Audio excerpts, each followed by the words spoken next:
Okay, so what happens 4 times a year when the Federal Reserve meets? Now, they meet every 6 weeks, but every 4 times a year, what they do is they come in and they put the members that have the voting ability, they put a dot on a chart on where they expect the federal funds rate to be. Now, the federal funds rate is right through here. This is the rate the Federal Reserve controls, and they monitor these things right through here. They monitor inflation, unemployment, and also the GDP. They were created for 2 reasons, to keep inflation in check and also to keep jobs at full employment. Okay, they're doing a pretty good job at that because full employment's at under 5.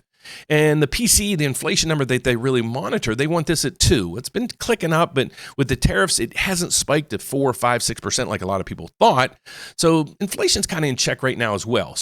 Okay, so if we're at 4.25 to 4.5 right now, that means there's a couple rate cuts coming down the pike. Okay, so there's not a lot of meetings left.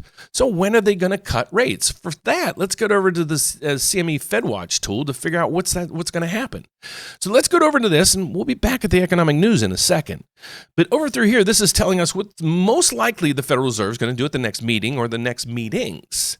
So here's what we're looking at. So for the Federal Reserve to get rates down to 3.75 to 4, they're going to have to be in this bucket right through here. Well, this meeting on 9/17 doesn't put us there because it's putting us right through here at 4 to 4.25. There's a 96% chance that they're going to cut down to there. Well, that means that the next meeting, they're going to have to cut as well.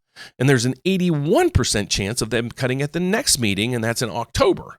Well, then this chart as well says there's another 0.25% cut in December. So they're saying there's going to be multiple cuts by the end of the year. Well, the data is going to be provided to us by the economy. So how's inflation with tariffs going to go? How's the tariff ruling with the courts going to go? How's the unemployment numbers going to go?